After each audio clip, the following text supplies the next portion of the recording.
नमस्कार दोस्तों, आज हम टॉपिक करने जा रहे हैं इलेक्ट्रोमैग्नेटिक इंडक्शन। 10th क्लास का टॉपिक है कि इलेक्ट्रोमैग्नेटिक इंडक्शन होगा वो हमारा क्या रहेगा। देखते हैं। साइंटिस्ट थे माइकल फैराडे। उन्होंने हमारा इलेक्ट्रिसिटी प्रोड्यूस करने का फिनोमेना था वो चेंज कर दिया। उन्होंने 2 एक्सपेरिमेंट दिए। पहला एक्सपेरिमेंट देखो क्या होता है। इन्होंने कहा कि आपके पास एक कोयल है और इसमें से यदि आप एक बाहर मैग्नेट मूव करवा रहे हो, इनसाइड मूव करवा रहे हो, तो तब इसके अंदर डेफिनेटली क्या होगा, इलेक्ट्रिक करंट प्रोड्यूस होगा।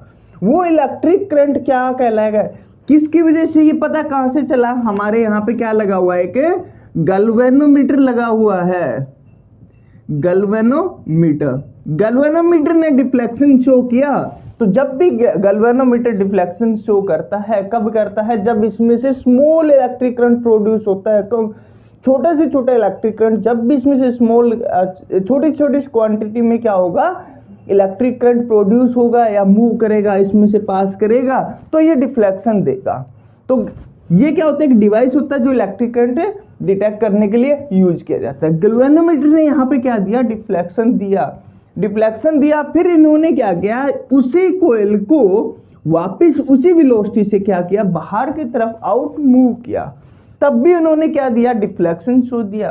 बट अब कौन सी साइड में, ये रिवर्स साइड में क्या दिया इन्होंने, डिफ्लेक्शन दिया। थर्ड, इन्होंने ये देखा है एक्सपेरिमेंट के अंदर, जब एक आपके पास कोयल थी, ये गैल्वेनोमीटर था, कोयल थी, तो यहाँ पे इसने बार मैग्नेट को ना स्टेशनरी रख लिया।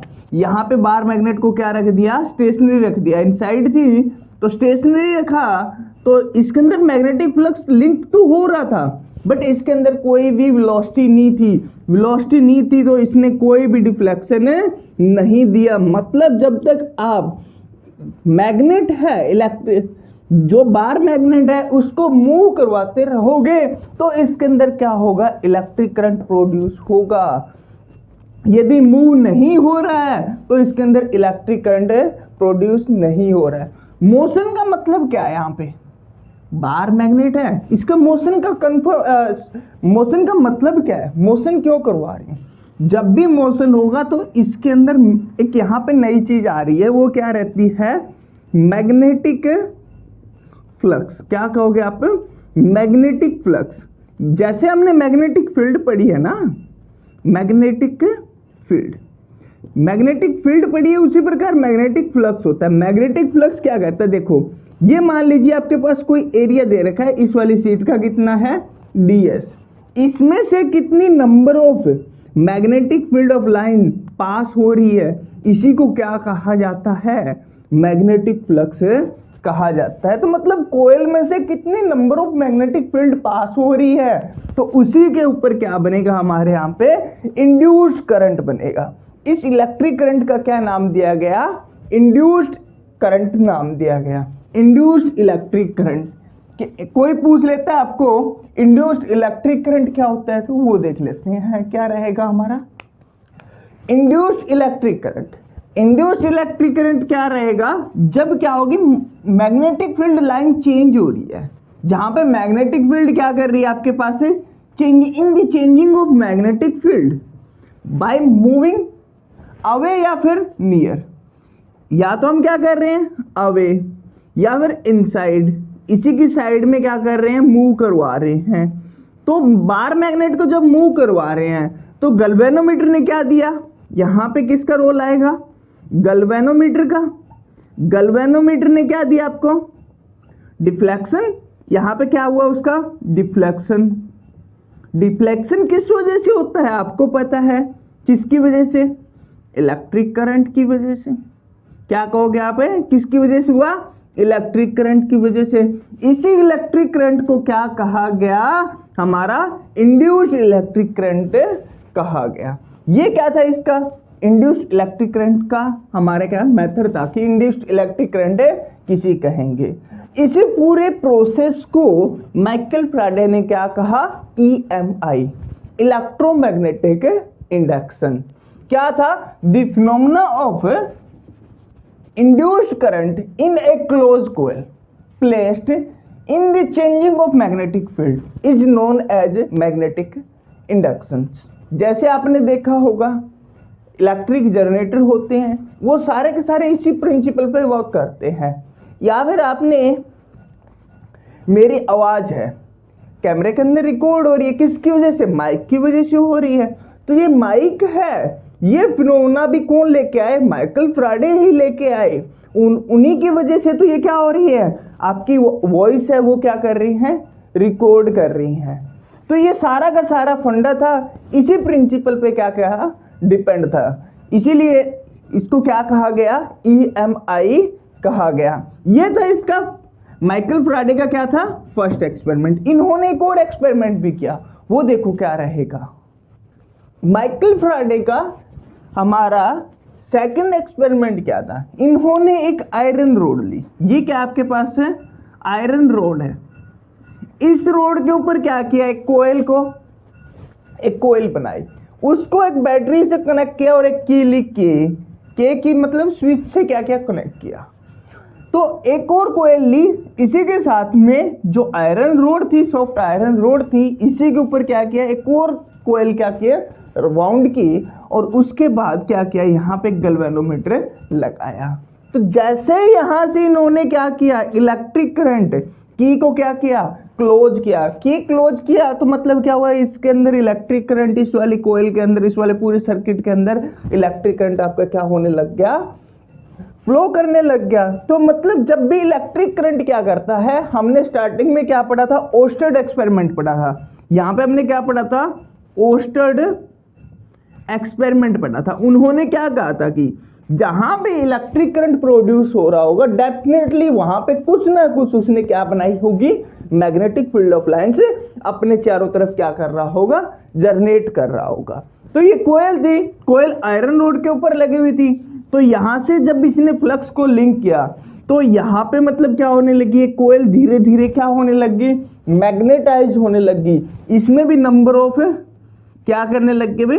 मैग्नेटिक फील्ड निकलने लगी। और वो कहाँ से पास होने लगी? धीरे धीरे इस वाले कोयल से जब निकलने लगी तो इस वाले कोयल में से क्या होने लगा? जो गैल्वेनोमीटर था उसने भी क्या किया? यहाँ पे डिफ्लेक्शन शो किया। डिफ्लेक्शन शो किया तो मतलब यहाँ पे भी क्या प्रोड्यूस हुआ? इलेक्ट्रिक करंट प्रोड्यूस हुआ।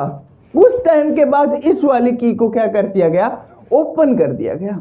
ओपन किया तो ये क्या हो गया भाई? ये पूरा सर्किट क्या हो गया? ओपन हो गया। इसमें से इलेक्ट्रिक करंट फ्लो होना बंद हो गया।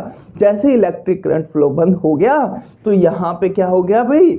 इस वाले कोयल में भी इंड्यूस जो करंट जनरेट हो रहा था वो भी क्या होना बंद हो गया। तो यहाँ से ऑब्जर्वेशन क्या मिली? दोनों से हमने क्या देखी? ऑब्जर्वेशन देखी इस वाले एक्सपेरिमेंट की। फर्स्ट वाले में से क्या देखी कि हमने यहाँ पे क्या किया? When a bar magnet move in closed coil,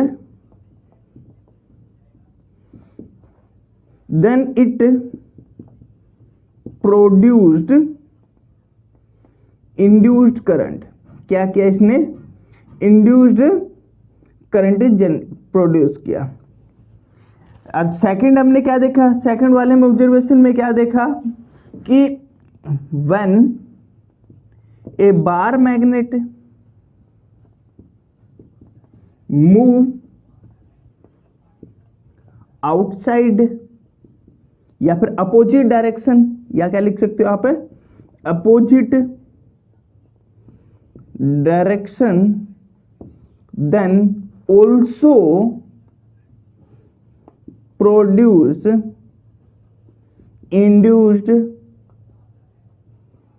current in opposite direction. यहां पे क्या लिखोगे आप? यहां पे अपोजिट डायरेक्शन में क्या हुआ है? इलेक्ट्रिक करंट आपका प्रोड्यूस हुआ है। थर्ड वाले यहां पे पॉइंट पे क्या लिखोगे कि ये थर्ड वाला पॉइंट पूछ लेता है तो आप क्या कहोगे? When a bar magnet stationary, क्या रखना है आपने? स्टेशनरी, या फिर आप क्या कह सकते हो? At rest in the coil, then no produce induced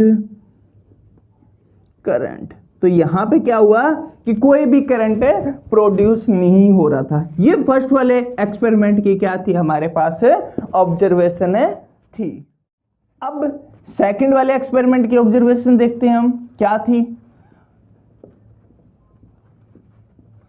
कुछ टाइम तक देखो यहां पे हमने क्या किया, इलेक्ट्रिक करंट प्रोड्यूस किया इसके अंदर, क्या, व्हेन ए की क्लोज एट प्राइमरी कोइल, हमने क्या नाम दिया फर्स्ट वाली को, प्राइमरी कोइल दिया। Then it produced magnetic flux, आप क्या कह सकते हो, मैग्नेटिक फ्लक्स कहोगे या फिर linked with a magnetic flux for a short time, for a short time, कुछ टाइम के लिए। उसके बाद क्या होगी, इसमें से जो इलेक्ट्रिक करंट फ्लो करने लगा था उसकी प्रॉपर उसी डायरेक्शन में, जैसे इसमें से कितना निकल रहा था, यहां से 2 एम्पियर इलेक्ट्रिक करंट जनरेट हो रहा था, तो वो 2 एम्पियर पूरे के अंदर सर्किट के अंदर क्या होने लग गया, फ्लो होने लग गया। तो मतलब यहां पे क्या हो गया, कांस्टेंट इलेक्ट्रिक करंट हो गया। तो उस टाइम के बाद इसके अंदर इसने गैल्वेनोमीटर ने डिफ्लेक्शन देना बंद कर दिया, क्योंकि हमें पता है चेंजिंग इन मैग्नेटिक फील्ड, जब तक मैग्नेटिक फील्ड के अंदर चेंज होता रहेगा तो इलेक्ट्रिक करंट प्रोड्यूस होता रहेगा। यदि इसके अंदर कोई चेंज नहीं आएगा तो गैल्वेनोमीटर ने डिफ्लेक्शन देना बंद कर देगा। तो इसका मतलब क्या हुआ, यहां पे इंड्यूस्ड करंट है, क्या कहोगे आप, इंड्यूस्ड करंट इज 0, कितना होगा आपके पास, यहां पे 0 होगा। अब देखो कि जो हमारा इंड्यूस्ड करंट है ना, वो किन किन फैक्टर पे डिपेंड करेगा। फर्स्टली तो हमें पता है क्या रहेगा कि यदि स्ट्रेंथ ऑफ मैग्नेटिक फील्ड, आपको पता है strength of magnetic field is strong, यदि आप क्या लोगे, स्ट्रोंग लोगे, तो मैग्नेटिक फील्ड ऑफ लाइंस मतलब मैग्नेटिक फ्लक्स, यहां पे क्या लिंक्ड होगा, मैग्नेटिक फ्लक्स क्या होगा, ज्यादा, मतलब मैक्सिमम अमाउंट, मैक्सिमम क्या होगा, प्रोड्यूस होगा, यहां पे मैक्सिमम होगा तो इलेक्ट्रिक करंट भी क्या करेगा, ज्यादा देगा। यदि फ्लक्स क्या है, मैक्सिमम है, तो इंड्यूस्ड करंट भी क्या होगा आपका,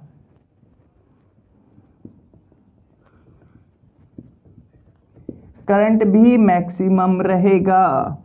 यदि आपका मैग्नेटिक फ्लक्स, यहां पे क्या कह देखते हैं हम, मैग्नेटिक फ्लक्स, मैग्नेटिक फ्लक्स क्या है, मिनिमम है, मतलब आपने स्ट्रॉन्ग ना लेके यहां पे मैग्नेटिक फ्लक्स से क्या लिया है, स्ट्रॉन्ग नहीं लिए, यहां पे क्या लिया, वीक ली है, तो इंड्यूस्ड करंट भी क्या बनेगा आपका, मिनिमम बनेगा। तो सबसे पहले इलेक्ट्रिक करंट की बात कर लेते हैं, आई ऑफ ए मतलब इंड्यूस्ड करंट जो स्मॉल अमाउंट में is a directly proportional to the magnetic field strength of magnetic field B के। यदि आपकी मैग्नेटिक फील्ड ऑफ लाइंस क्या है, बहुत ज्यादा है अमाउंट में, तो इलेक्ट्रिक इंड्यूस्ड करंट आपका क्या बनेगा, ज्यादा बनेगा। यदि स्ट्रेंथ ऑफ मैग्नेटिक फील्ड क्या है आपकी कम है, तो इंड्यूस्ड करंट आप क्या कह सकते हो, यहां पे कम बनेगा। दूसरी भाई, दूसरी क्या होती है, the number of turn of coil. जो कोयल के ऊपर वायर्स वाउंड किए हैं ना आपने, इसके नंबर ऑफ कोयल्स के अंदर जो वायर है इसके ऊपर भी डिपेंड करेगा। जितनी ज्यादा नंबर ऑफ क्या होगी, वायर्स होंगी वाउंड की हुई, तो उतना ही ज्यादा इंड्यूस्ड करंट बनेगा। थर्ड क्या होगा, वेलोसिटी ऑफ बार मैग्नेट, कि जो बार मैग्नेट है ना उसकी वेलोसिटी पे भी डिपेंड करेगा, कि उसकी वेलोसिटी ज्यादा होगी तो इंड्यूस्ड करंट ज्यादा होगा, वेलोसिटी कम होगी तो इंड्यूस्ड करंट कम होगा। यहां पे बार मैग्नेट, ये जरूरी नहीं है कि हम बार मैग्नेट को मूव करवा रहे हैं, हमने कोयल को क्या रख लिया, सॉरी मैग्नेट को एक जगह स्टेशनरी रख लिया, हम अब किसको मूव करवाने लग गए, कोयल को मूव करवाने लग गए। एक दूसरे में से जब कोयल को मूव करवाते हैं तो भी मैग्नेटिक फ्लक्स क्या होगा, चेंज होगा। चेंज होगा तो आप यहाँ पे क्या कह सकते हो, इंड्यूस्ड करंट बनेगा ही बनेगा। ये था आपका पूरा का पूरा EMI। इसके बाद आता है इसी के ऊपर ना इंड्यूस करंट के डायरेक्शन के लिए हमने किसका यूज किया, फ्लेमिंग राइट हैंड रूल का यूज किया। तो फ्लेमिंग राइट हैंड रूल के अकॉर्डिंग क्या थी, जैसे लेफ्ट हैंड था ना वैसा ही होता है, कुछ कुछ वैसा ही बताते हैं हम किसको, फ्लेमिंग राइट हैंड रूल को। ये हमारा राइट हैंड रूल है। तो उन्होंने बताया कि जो थंब है ना, ये तीनों एक दूसरे के क्या होने चाहिए, ईच परपेंडिकुलर होने चाहिए, म्यूचुअली परपेंडिकुलर है तीनों। तो आप क्या कह सकते हो, फ्लेमिंग राइट हैंड रूल यहाँ पे अप्लीकेबल होगा, लागू होगा। ये thumb, four finger and middle finger तीनों क्या है, म्यूचुअली परपेंडिकुलर है। तो थंब है वहां पे फोर्स को डिनोट कर रहा था, यहाँ पे किसको, कोयल की मोशन को, जो भी चीज मूव कर रही है वो मोशन को कौन रिप्रेजेंट कराएगा, आपका थंब। और फोर फिंगर है वो किसको रिप्रेजेंट करेगी, the direction of magnetic field. And जो आपकी मिडिल फिंगर है ये किसको दिखाएगी, आपकी इंड्यूस्ड इलेक्ट्रिक करंट को कौन दिखाएगी, आपकी मिडिल फिंगर बताएगी।